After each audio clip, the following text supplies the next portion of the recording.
أعوذ بالله من الشيطان الرجيم. بسم الله الرحمن الرحيم. قال فما خطبكم أيها المرسلون؟ قالوا إنا أرسلنا إلى قوم مجرمين لنرسل عليهم حجارة من طين مسومة عند ربك للمسرفين فأخرجنا من كان فيها من المؤمنين فما وجدنا فيها غير بيت من المسلمين وتركنا فيها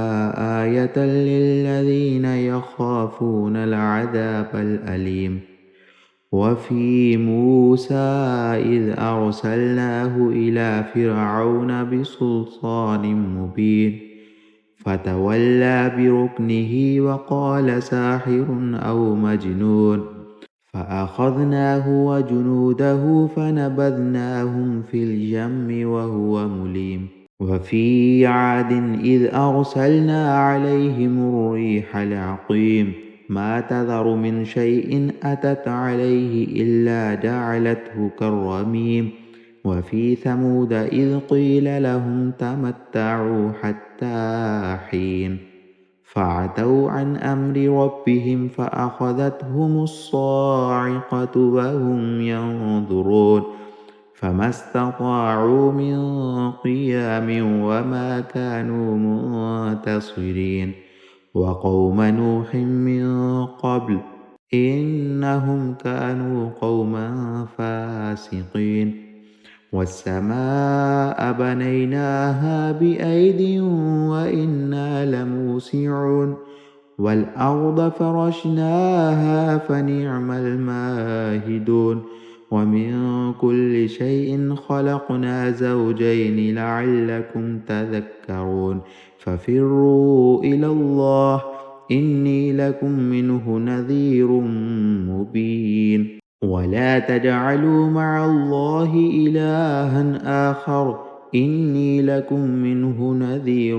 مبين. كذلك ما أتى الذين من قبلهم من رسول إلا قالوا ساحر أو مجنون أتواصوا به بل هم قوم طاغون. فتول عنهم فما أنت بملوم وذكر فإن الذكرى تنفع المؤمنين. وما خلقت الجن والإنس إلا ليعبدون ما أريد منهم من رزق وما أريد أن يطعمون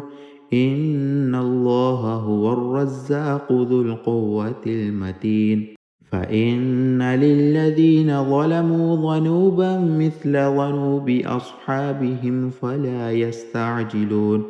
فويل للذين كفروا من يومهم الذي يوعدون. بسم الله الرحمن الرحيم.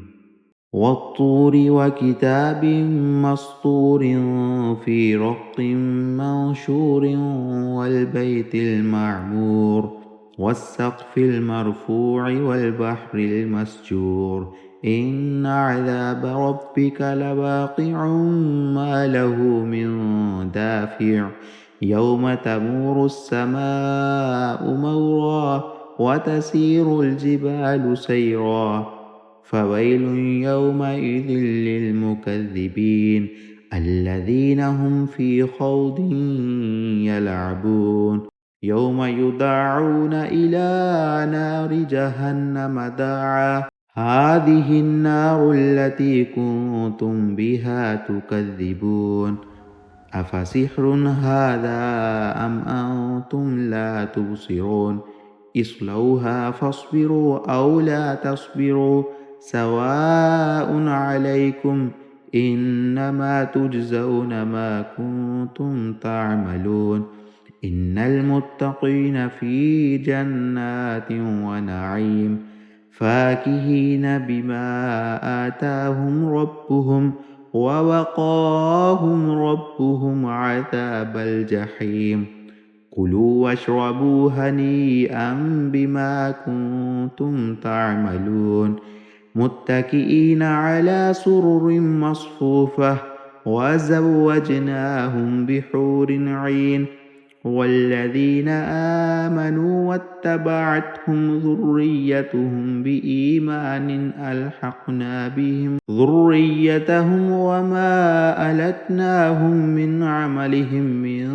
شيء كل امرئ بما كسب رهين وأمددناهم بفاكهة ولحم مما يشتهون يتنازعون فيها كأسا لا لغو فيها ولا تأثيم ويطوف عليهم غلمان لهم كأنهم لؤلؤ مكنون وأقبل بعضهم على بعض يتساءلون قالوا إنا كنا قبل في أهلنا مشفقين فمن الله علينا ووقانا عذاب السموم إنا كنا من قبل ندعوه إنه هو البر الرحيم فذكر فما أنت بنعمة ربك بكاهن ولا مجنون أم يقولون شاعر نتربص به ريب المنون قل تربصوا فإني معكم من المتربصين أم تأمرهم أحلامهم بهذا أم هم قوم طاغون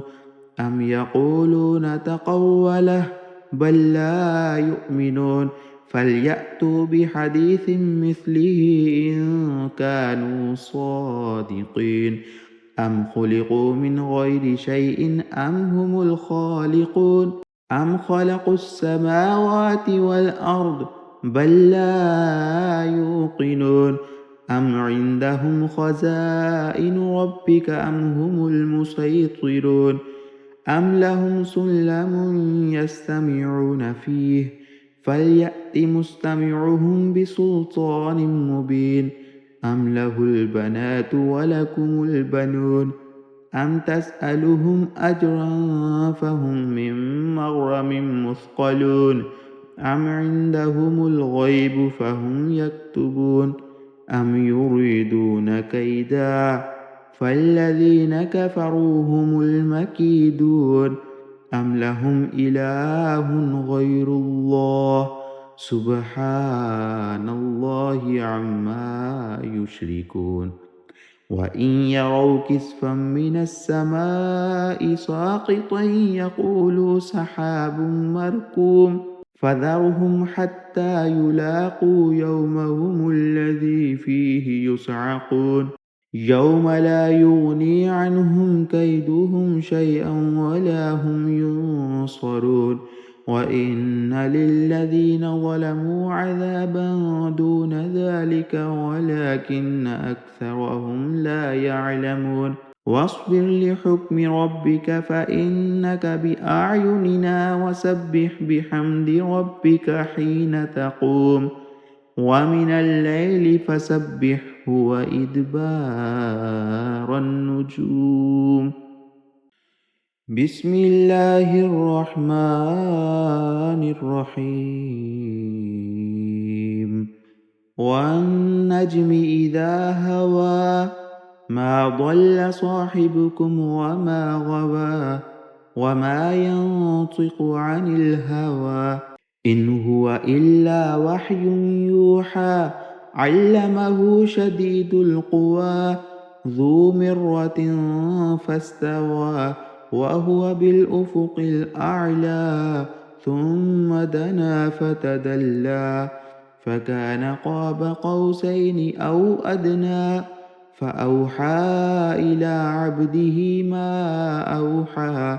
ما كذب الفؤاد ما رأى أفتمارونه على ما يرى ولقد رآه نزلة أخرى عند سدرة المنتهى عندها جنة المأوى إذ يغشى السدرة ما يغشى ما زاغ البصر وما طغى لقد رأى من آيات ربه الكبرى أفرأيتم اللات والعزى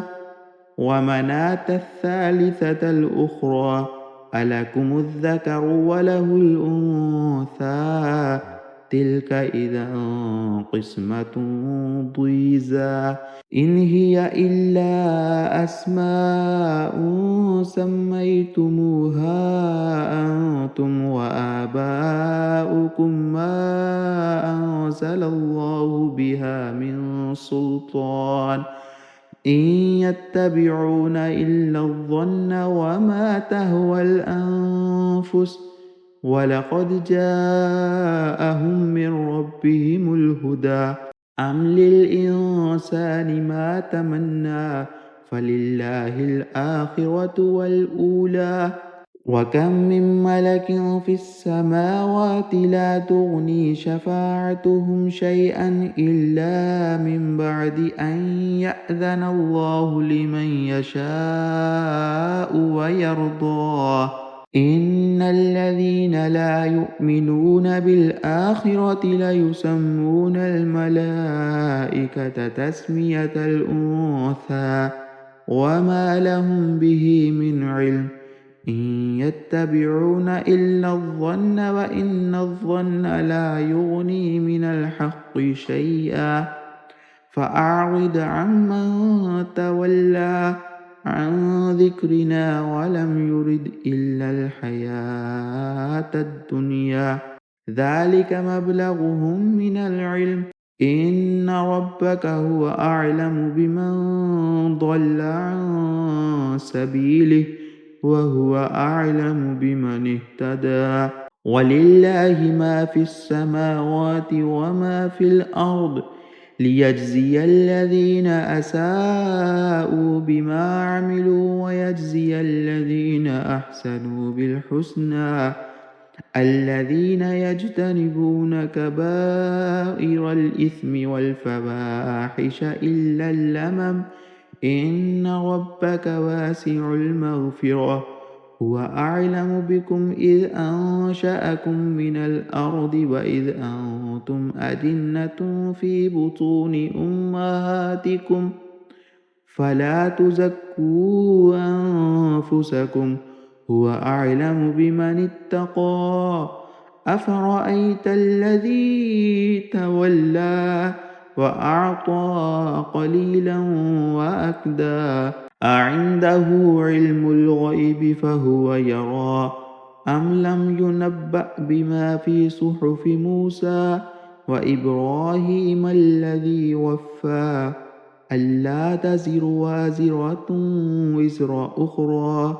وأن ليس للإنسان إلا ما سعى وأن سعيه سوف يرى ثم يجزاه الجزاء الأوفى وأن إلى ربك المنتهى وأنه هو أضحك وأبكى وأنه هو أمات وأحيا وأنه خلق الزوجين الذكر والأنثى من نطفة إذا تمنى وأن عليه النشأة الأخرى وأنه هو أغنى وأقنى وأنه هو رب الشعرى وأنه أهلك عادا الأولى وثمود فما أبقى وقوم نوح من قبل إنهم كانوا هم أظلم وأطغى والمؤتفكة أهوى فغشاها ما غشى فبأي آلاء ربك تتمارى هذا نذير من النذر الأولى أزفت الآزفة ليس لها من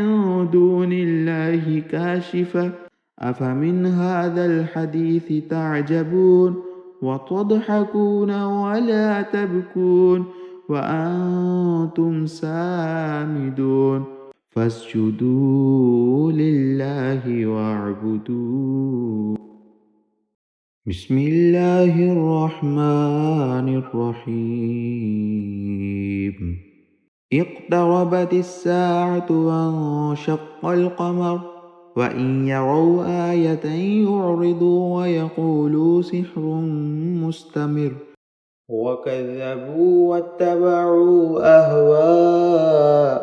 وكل أمر مستقر ولقد جاءهم من الأنباء ما فيه مزدجر حكمة بالغة فما تغني النذر فتول عنهم يوم يدعو الداع إلى شيء نكر خش عن أبصارهم يخرجون من الأجداث كأنهم جراد منتشر مهطعين إلى الداع يقول الكافرون هذا يوم عسر كذبت قبلهم قوم نوح فكذبوا عبدنا وقالوا مجنون وازدجر فدعا ربه أني مغلوب فانتصر ففتحنا أبواب السماء بماء منهمر وفجرنا الأرض عيونا فالتقى الماء على أمر قد قدر وحملناه على ذات ألواح ودسر تجري بأعيننا جزاء لمن كان كفر ولقد تركناها آية فهل من مدكر فكيف كان عذابي ونذر ولقد يسرنا القرآن للذكر فهل من مدكر كذبت عاد فكيف كان عذابي ونذر إنا أرسلنا عليهم ريحا صرصرا في يوم نحس مستمر تنزع الناس كأنهم أعجاز نخل منقعر فكيف كان عذابي ونذر ولقد يسرنا القرآن للذكر فهل من مدكر كذبت ثمود بالنذر فقالوا أبشرا منا واحدا نتبعه إنا إذا لفي ضلال وسعر ألقي الذكر عليه من بيننا بل هو كذاب أشر سيعلمون غدا من الكذاب الأشر إنا مرسل الناقة فتنة لهم فارتقبهم واصطبر ونبئهم أن الماء قسمة بينهم كل شرب محتضر فنادوا صاحبهم فتعاطى فعقر فكيف كان عذابي ونذر إنا أرسلنا عليهم صيحة واحدة فكانوا كهشيم المحتضر ولقد يسرنا القرآن للذكر فهل من مدكر كذبت قوم لوط بالنذر إنا أرسلنا عليهم حاصبا إلا آل لوط نجيناهم بسحر نعمة من عندنا كذلك نجزي من شكر ولقد أنذرهم بطشتنا فتماروا بالنذر ولقد راودوه عن ضيفه فطمسنا أعينهم فذوقوا عذابي ونذر ولقد صبحهم بكرة عذاب مستقر فذوقوا عذابي ونذر ولقد يسرنا القرآن للذكر فهل من مدكر ولقد جاء آل فرعون النذر كذبوا بآياتنا كلها فأخذناهم أخذ عزيز مقتدر أكفاركم خير من أولئكم أم لكم براءة في الزبر أم يقولون نحن جميع منتصر سيهزم الجمع ويولون الدبر بل الساعة موعدهم والساعة أدهى وأمر إن المجرمين في ضلال وسعر يوم يسحبون في النار على وجوههم ذوقوا مس سقر إنا كل شيء خلقناه بقدر وما أمرنا إلا واحدة كلمح بالبصر ولقد أهلكنا أشياءكم فهل من مدكر وكل شيء فعلوه في الزبر وكل صغير وكبير مستطر إن المتقين في جنات ونهر في مقعد صدق عند مليك مقتدر بسم الله الرحمن الرحيم الرحمن علم القرآن خلق الإنسان علمه البيان الشمس والقمر بحسبان والنجم والشجر يسجدان والسماء رفعها ووضع الميزان ألا تطغوا في الميزان وأقيموا الوزن بالقسط ولا تخسروا الميزان والأرض وضعها للأنام فيها فاكهة والنخل ذات الأكمام والحب ذو العصف والريحان فبأي آلاء ربكما تكذبان خلق الإنسان من صلصال كالفخار وخلق الجان من مارج من نار فبأي آلاء ربكما تكذبان رب المشرقين ورب المغربين فبأي آلاء ربكما تكذبان مرج البحرين يلتقيان بينهما برزخ لا يبغيان فبأي آلاء ربكما تكذبان يخرج منهما اللؤلؤ والمرجان فبأي آلاء ربكما تكذبان وله الجوار المنشآت في البحر كالأعلام فبأي آلاء ربكما تكذبان كل من عليها فان ويبقى وجه ربك ذو الجلال والإكرام فبأي آلاء ربكما تكذبان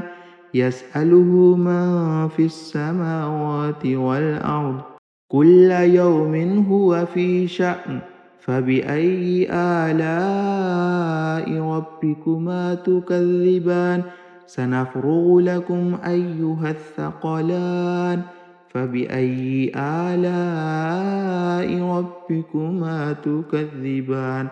يا معشر الجن والإنس إن استطعتم أن تنفذوا من أقطار السماوات والأرض فانفذوا لا تنفذون إلا بسلطان فبأي آلاء ربكما تكذبان يرسل عليكما شواظ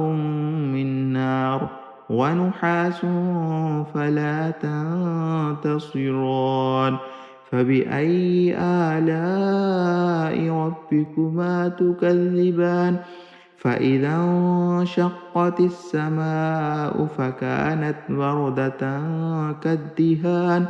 فبأي آلاء ربكما تكذبان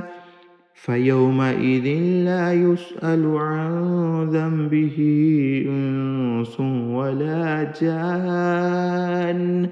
فبأي آلاء ربكما تكذبان؟ يعرف المجرمون بسيماهم فيؤخذ بالنواصي والأقدام. فبأي آلاء ربكما تكذبان؟ هذه جهنم التي يكذب بها المجرمون يطوفون بينها وبين حميم آن. فبأي آلاء ربكما تكذبان؟ ولمن خاف مقام ربه جنتان. فبأي آلاء ربكما تكذبان؟ ذواتا أفنان. فبأي آلاء ربكما تكذبان؟ فيهما عينان تجريان. فبأي آلاء ربكما تكذبان؟ فيهما من كل فاكهة زوجان. فبأي آلاء ربكما تكذبان؟ متكئين على فرش بطائنها من استبرق وجنى الجنتين دان. فبأي آلاء ربكما تكذبان؟ فيهن قاصرات الطرف لم يطمثهن إنس قبلهم ولا جان. فبأي آلاء ربكما تكذبان؟ كأنهن الياقوت والمرجان. فبأي آلاء ربكما تكذبان؟ هل جزاء الإحسان إلا الإحسان؟ فبأي آلاء ربكما تكذبان؟ ومن دونهما جنتان. فبأي آلاء ربكما تكذبان؟ مدهامتان. فبأي آلاء ربكما تكذبان؟ فيهما عينان نضاختان. فبأي آلاء ربكما تكذبان؟ فيهما فاكهة ونخل ورمان. فبأي آلاء ربكما تكذبان؟ فيهن خيرات حسان. فبأي آلاء ربكما تكذبان؟ حور مقصورات في الخيام. فبأي آلاء ربكما تكذبان؟ لم يطمثهن إنس قبلهم ولا جان.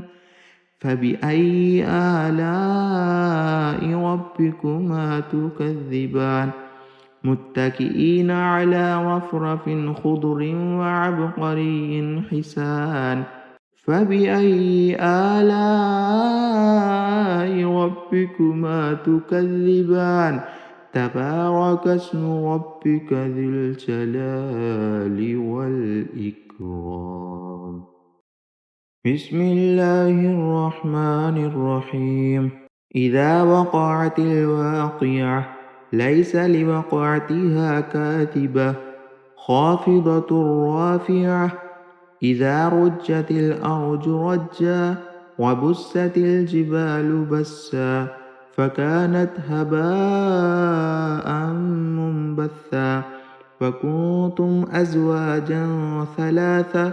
فأصحاب الميمنة ما أصحاب الميمنة. وأصحاب المشأمة ما أصحاب المشأمة. والسابقون السابقون أولئك المقربون في جنات النعيم ثلة من الأولين وقليل من الآخرين على سرر موضونة متكئين عليها متقابلين يطوف عليهم ولدان مخلدون بأكواب وأباريق وكأس من معين لا يصدعون عنها ولا ينزفون وفاكهة مما يتخيرون ولحم طير مما يشتهون وحور عين كأمثال اللؤلؤ المكنون جزاء بما كانوا يعملون لا يسمعون فيها لغوا ولا تأثيما إلا قيلا سلاما سلاما وأصحاب اليمين ما أصحاب اليمين في سدر مخضود وطلح منضود وظل ممدود وماء مسكوب وفاكهة كثيرة لا مقطوعة ولا ممنوعة وفرش مرفوعة إنا أنشأناهن إنشاء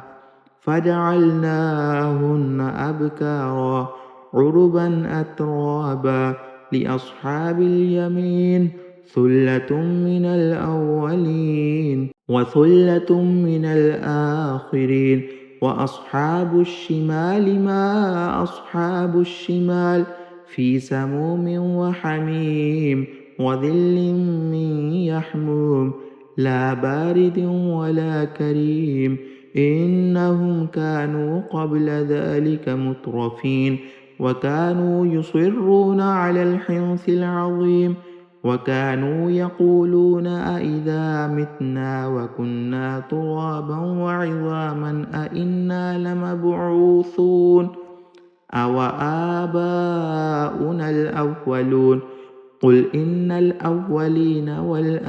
والآخرين لمجموعون إلى ميقات يوم معلوم ثم إنكم أيها الضالون المكذبون لآكلون من شجر من زقوم فمالئون منها البطون فشاربون عليه من الحميم فشاربون شرب الهيم هذا نزلهم يوم الدين نحن خلقناكم فلولا تصدقون أفرأيتم ما تمنون أأنتم تخلقونه أم نحن الخالقون نحن قدرنا بينكم الموت وما نحن بمسبوقين على أن نبدل أمثالكم وننشئكم فيما لا تعلمون ولقد علمتم النشأة الأولى فلولا تذكرون أفرأيتم ما تحرثون أأنتم تزرعونه أم نحن الزارعون لو نشاء لجعلناه حطاما فظلتم تفكهون إنا لمغرمون بل نحن محرومون أفرأيتم الماء الذي تشربون أأنتم أنزلتموه من المزن أم نحن المنزلون لو نشاء جعلناه أجاجا فلولا تشكرون أفرأيتم النار التي تورون أأنتم أنشأتم شجرتها أم نحن المنشئون نحن جعلناها تذكرة ومتاعا للمقوين فسبح باسم ربك العظيم فلا أقسم بمواقع النجوم وإنه لقسم لو تعلمون عظيم إنه لقرآن كريم في كتاب مكنون لا يمسه إلا المطهرون تنزيل من رب العالمين أفبهذا الحديث أنتم مدهنون وتجعلون رزقكم أنكم تكذبون فلولا إذا بلغت الحلقوم وأنتم حينئذ تنظرون ونحن أقرب إليه منكم ولكن لا تبصرون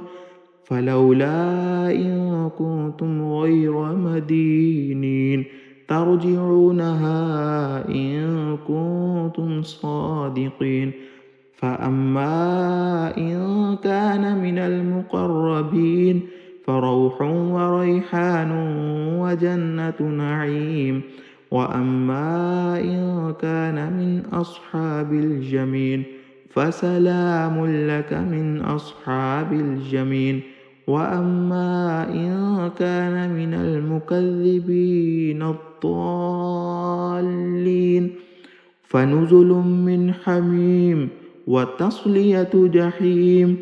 إن هذا لهو حق اليقين فسبح باسم ربك العظيم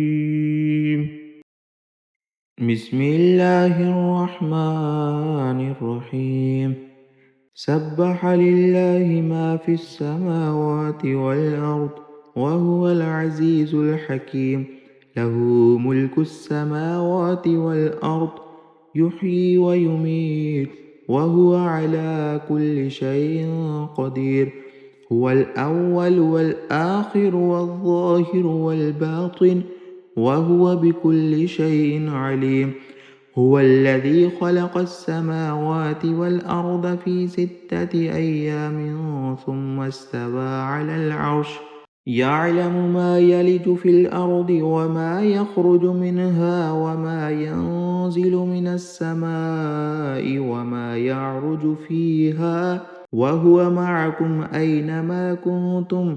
والله بما تعملون بصير له ملك السماوات والأرض وإلى الله ترجع الأمور يولج الليل في النهار ويولج النهار في الليل وهو عليم بذات الصدور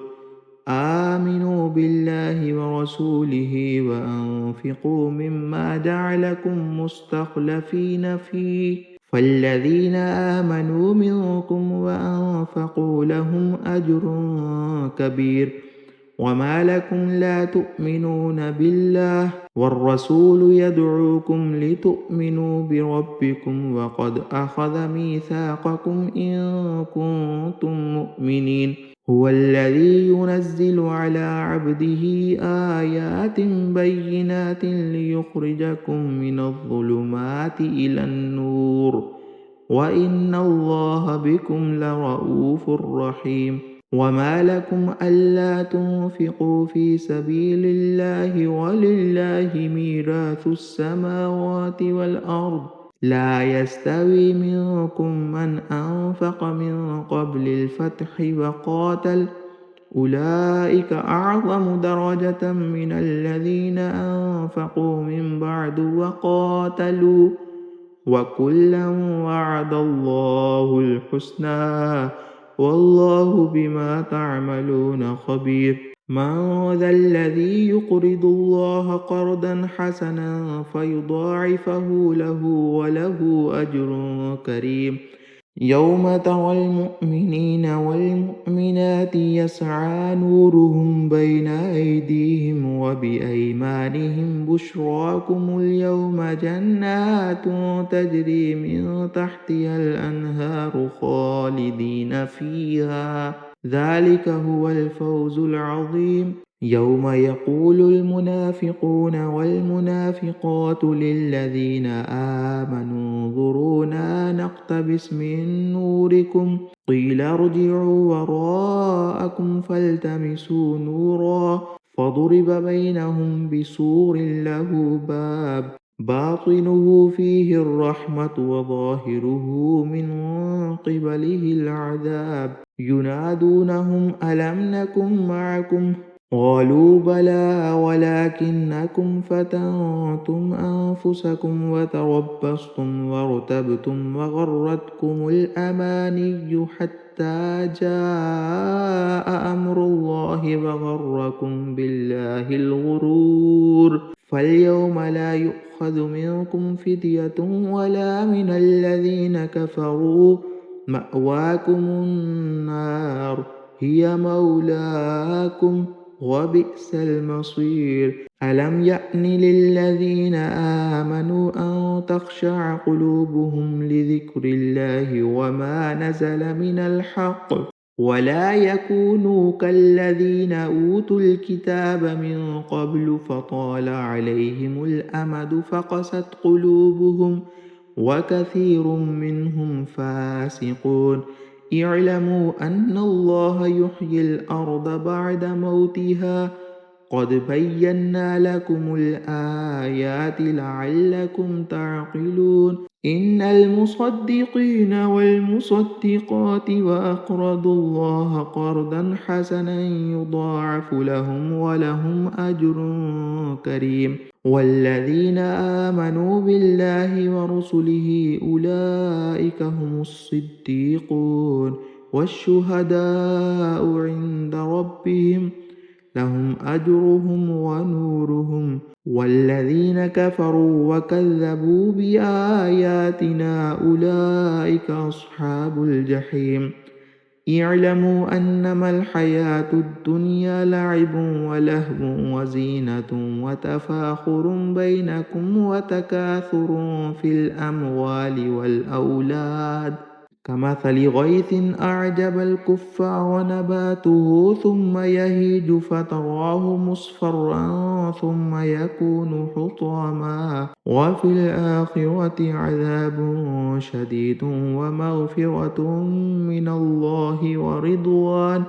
وما الحياة الدنيا إلا متاع الغرور سابقوا إلى مغفرة من ربكم وجنة عرضها كعرض السماء والأرض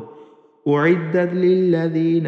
آمنوا بالله ورسله ذلك فضل الله يؤتيه من يشاء والله ذو الفضل العظيم ما أصاب من مصيبة في الأرض ولا في أنفسكم إلا في كتاب من قبل أن نبرأها إن ذلك على الله يسير لكي لا تأسوا على ما فاتكم ولا تفرحوا بما آتاكم والله لا يحب كل مختال فخور الذين يبخلون ويأمرون الناس بالبخل ومن يتول فإن الله هو الغني الحميد